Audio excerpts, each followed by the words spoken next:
So, dito ngayon is sunny siya pero malamig kasi mahangin na. Yan, may mga playground na nakakalat kahit saan. May mga nuts din. Pinupulot to ng mga lokal dito eh. Alam ko, inaano to eh. Yung niluluto sa uling. Nuts din kasi siya. So, meron ding ano dito, karwahe na kabayo yung nagdadala. Ang lalaki ng mga kabayo dito. Ang tataba pa. Kung gusto mo nang ikutin yung Swinushya, pero tamad ka maglakad, wala ka namang sasakyan, ayaw mo rin magbike, ayun, magkarwahe ka. Pero wala akong idea kung magkano yung renta dyan. Galing ng pagpapakain sa kanila, oh. Kinakabit sa kanilang uluhan yung sako, tapos doon nakalagay yung pagkain para hindi kalat. So, wala nang nilinisin. Malinis, no? Walang kalat talaga sa kalsada. So, dito ako ngayon dumaan sa promenada. Medyo malayo-layo itong lakarin papunta sa trabaho ko. Pero kasi hindi naman ako nagmamadali ngayon, kaya gusto ko rin ng ibang view, hindi lang gubat. So, dito tayo sa tabing kalsada naman. So, ayan, may mga fountain din dito. Minsan makikita mo yung mga bata dito, nagtatatakbo dyan, naglalaro. Yan sa fountain na yan. So, ito kahabaan to ng promenada dito, no? Parang ito yung busy street nila dito. Yung pag summer, sobrang daming naglalakad dito. Tapos yung kahabaan nito, may mga nagpa-perform sa tabi-tabi. May kumakanta, may nagda-drawing, may nagpa-piano, ganun. Marami silang piniperform dito sa kahabaan ng promenada na to.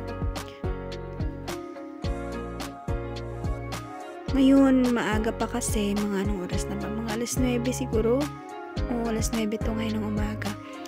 Wala pang masyadong tao. Ano ng langit to? Blue na naman. Gusto ko talaga yung blue na langit. Tsaka maganda dito, kasi maganda ng kahit saan ka tumingin, may bulaklak kang makikita. Daming ring benches dito kasi nga maraming restaurant dito, maraming klase ng pagkain, may mga hotdog stand,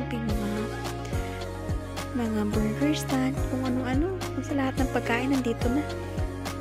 Ito kasing area na tumalapit to sa dagat, so kasi dito maraming pagka-summer, dito talaga puntahan ng mga galing mga Germany. Parang dito sila nagbabakasyon kasi malapit nga to sa dagat. So, marami talagang tao dito. Pag summer. Pag ano din naman, pag winter din. Kaso hindi masyadong kadami tulad ng summer kasi malamig nga. Tsaka hindi bakasyon dito pag winter. Ang cute nito, oh. May pa-fountain din siya dyan. Tapos hindi ko alam kung ano yung design niya sa taas.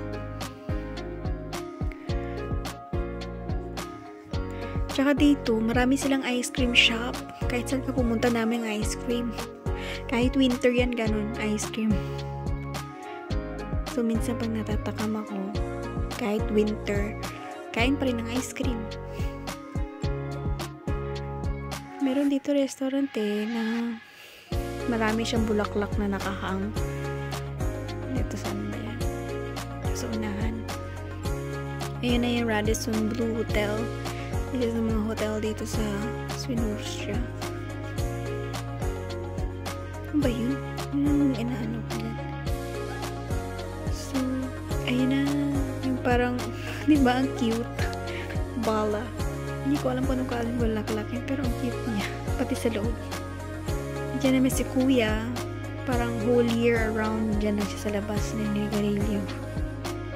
Tsaka yung cute ng ano na to, sasakyan. Galing Temo yata to.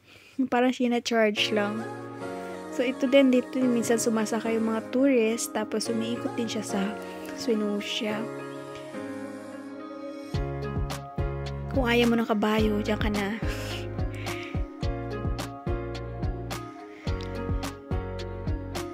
So, ayun na. Kasi malapit na ako sa aking trabaho. Saglit lang naman nilakad ko. Kala ko malayo-layo, pero